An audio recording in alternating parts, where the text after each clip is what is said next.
Olá, sejam bem-vindos. Eu sou o professor Cristiano e na aula de hoje estaremos aprendendo sobre conjugação verbal.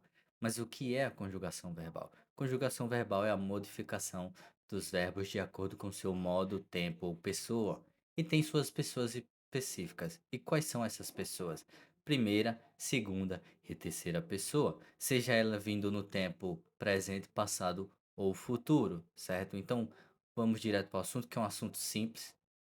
Então, vamos para os exemplos. Vamos começar com o presente, pois ele é o modo em que os verbos se modificam mais vezes. E vocês vão ver o quão simples é modificar os verbos, como é a conjugação verbal, pois, diferente do português, que tem vários tipos de conjugar o verbo, no inglês só tem apenas duas formas. Então, você conjuga o verbo apenas de duas formas. Vamos para o exemplo na afirmativa, negativa e interrogativa. Temos he teaches English. Ele ensina inglês. Então, estou afirmando. Não tenho o uso do advérbio de negação, que é o not, certo? Na negativa, temos a adição do does, que vira um verbo auxiliar. Então, diferente do verbo to be ou do verbo have, temos a adição do verbo auxiliar para quando você quer dizer que é uma coisa negativa. No exemplo, temos He does not teach English. Sabemos que com o verbo to be, nós colocamos o not depois do verbo to be para indicar a negativa. Porém, como também vemos na regra do to be que quando recebe um auxiliar, é o auxiliar que se modifica, nas conjugações verbais também acontece isso. Então, quando eu quero dizer not, algo negativo, eu adiciono o verbo auxiliar que é o do. Você vai entender porque nessa negativa é does e não o do. Coloco o not depois dele, depois vem o verbo que está sendo negado e o complemento da frase. Então eu tenho He does not teach English. Ele não ensina inglês. E na interrogativa tem a regrinha da inversão do verbo auxiliar, pois recebe verbo auxiliar com o pronome pessoal, certo? E aí vem o verbo e o complemento da frase. No exemplo temos Does he teach English? Ele ensina inglês. Então, essa é a modificação e também é a conjugação do verbo em si. Dentre a regrinha do presente, temos a adição do SES e IES. Então, dependendo do que vem no final do verbo, eu vou fazer essa modificação, que é a adição desses três elementos, o S, ES ou o IES. Verbos que terminam com E, ele vai se acrescentar o S. Então, se o verbo termina com E, você apenas acrescenta o S. No exemplo, temos o verbo make, que é o verbo fazer. Então, it makes so much sense now. Isso faz muito mais sentido agora. Então, verbos que terminam com E, acrescenta S. Agora, verbos que terminam em O, SS, CH, X, SH, você acrescenta ES. Então, temos o verbo go, que é o verbo ir. He goes to the theater today. Ele vai para o teatro hoje. Então, eu tenho o acrescentamento do ES no final do verbo.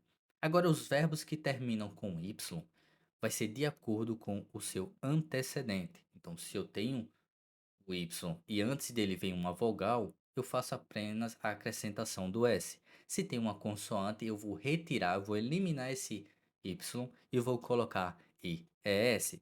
Então, com o antecedido de vogal, temos o play. She plays basketball. Ela joga basquete. Com a consoante, temos fry, que seria o fritar. He fries chicken. Ele frita galinha, certo? Então, essa é a forma do presente para conjugar os verbos. Mas em qual pessoa ela vai vir?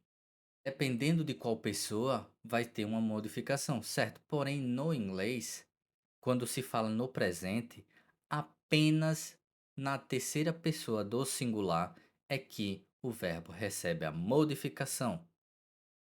Temos terceira pessoa que seria he, she e it. Ele ou ela para objetos e coisas, certo? Então, apenas nessas três pessoas, no caso ele ou ela, ou ele ou ela para objetos, é que o verbo sofrerá essa modificação.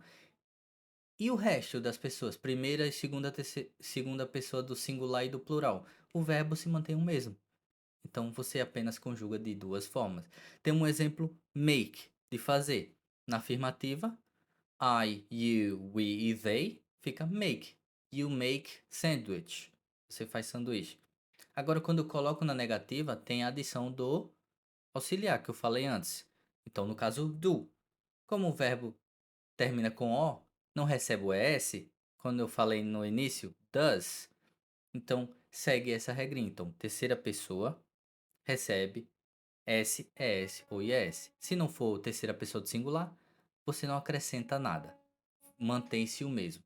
Na afirmativa. Na negativa, você tem a adição do verbo auxiliar do, que ele permanece o mesmo. Se não for na terceira pessoa, lembre-se.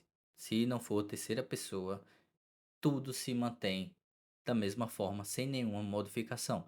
Na interrogativa, tem a inversão do verbo auxiliar. No caso, ficaria do you make sandwich? Certo? Do you make? A inversão do pronome pessoal com verbo auxiliar. E para a terceira pessoa fica does. Por que does? Porque o verbo do termina com o. E a regra para o o é acrescentar es no final. E essa é a forma de conjugar os verbos no presente.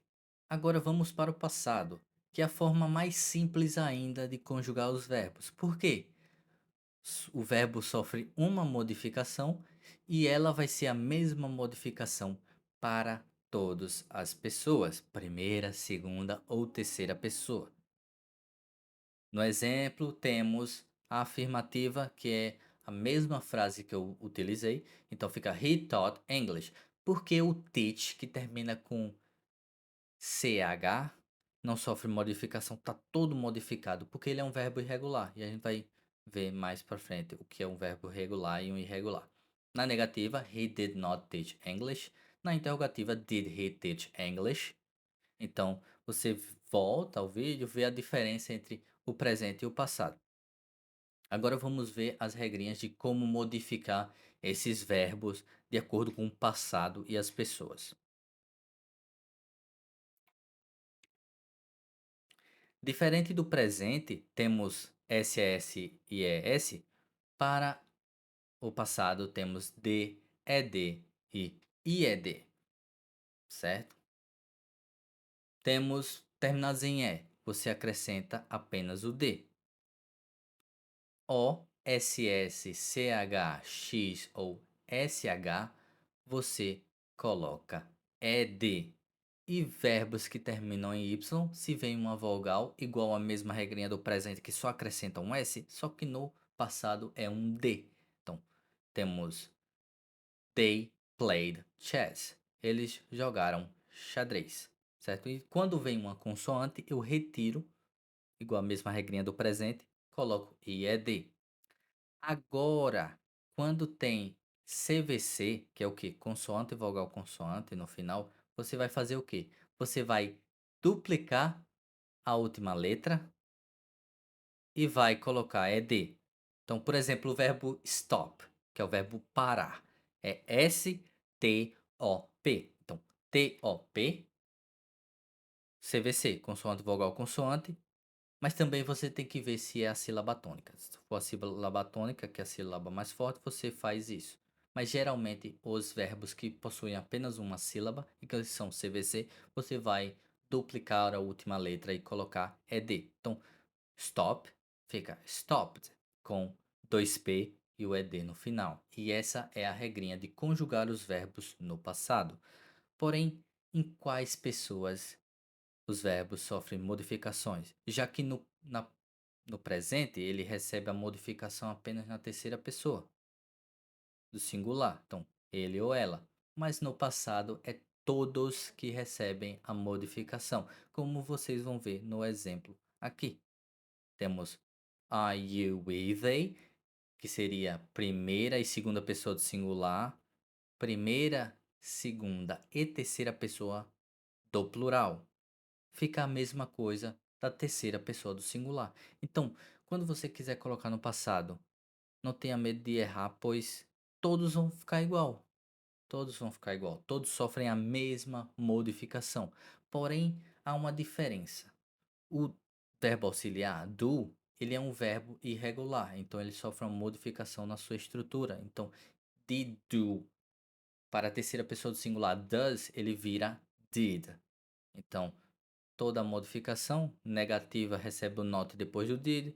Se for interrogativa, a inversão do did com o pronome pessoal. E essa é a forma de conjugar os verbos no passado.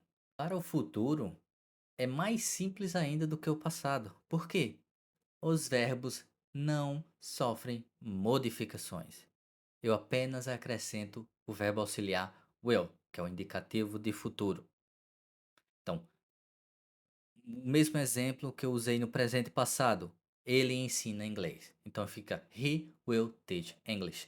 O verbo auxiliar sempre vem antes do verbo principal, certo? Então, he will. Will, indicativo de futuro. Teach English, no caso, teach, verbo, ensinar e inglês. Ele irá ensinar inglês na afirmativa. Na negativa, he will not teach English. Ele não irá ensinar inglês.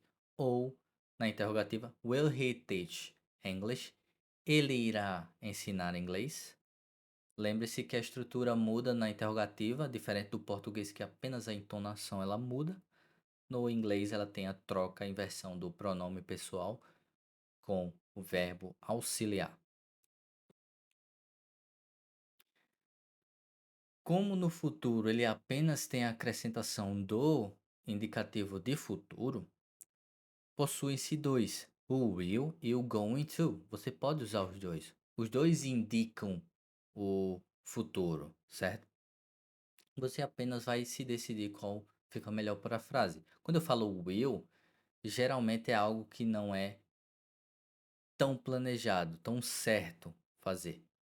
Quando eu uso going to, é algo certo, tipo que na hora que eu vou falar, algum tempo depois eu irei fazer. Pode ser um dia, uma semana, um mês, mas é meio que concreto você fazer. Por exemplo, she will make popcorn. Ela vai fazer pipoca. Ela pode fazer agora ou amanhã.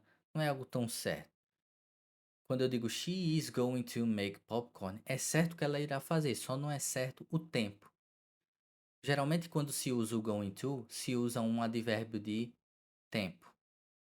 Por exemplo, she is going to make popcorn at night. Ela irá fazer o pipoca à noite. Então, quando se usa o going to, é mais concreto e para dar mais um contexto na frase, você usa os advérbios de tempo no final da frase. Na negativa, aquela mesma forma onde tem a adição do not para depois do verbo auxiliar. Porém, como o going to é um verbo auxiliar, porém ele vem na sua estrutura no gerúndio, quando eu uso ele, eu tenho que colocar o verbo to be antes. Então temos o verbo to be, temos o verbo auxiliar e temos o verbo principal. Então, quando há a modificação, quem se modifica é o verbo to be e não o verbo auxiliar, que seria o going to, certo? Então, quando eu coloco na negativa, vai ser she is not, não she is going not. Tá entendendo? Verbo auxiliar going to, o not viria depois dele. Porém, como tem o verbo to be, ele vem depois do verbo to be e antes do verbo auxiliar. E quando há a interrogativa, ele que sofrerá a modificação. Então fica will she make popcorn com o uso do will e is she going to make popcorn com o uso do going to e o verbo to be, e o verbo to be se modifica trocando de lugar com o pronome pessoal. Temos aqui um exemplo de verbo regular e verbo irregular. O que é um verbo regular? O verbo regular é aquele que ele sofre modificações de acordo com tempo, modo ou pessoa, certo? Possui uma regrinha específica para cada, que é a regrinha que aprendemos agora nesse vídeo, que é S é S é S para o presente, D é D e é D para o passado e will ou going to para o futuro. E ele sofre essas modificações. Porém, verbos irregulares ele muda toda a sua estrutura e não possuem regras. Mas como você aprende eles? Apenas praticando. Apenas praticando você consegue aprender sobre os verbos irregulares, pois eles não têm regra específica. E nossa aula sobre conjugação verbal acaba por aqui. Espero que vocês tenham gostado. Te vejo no próximo vídeo e fui.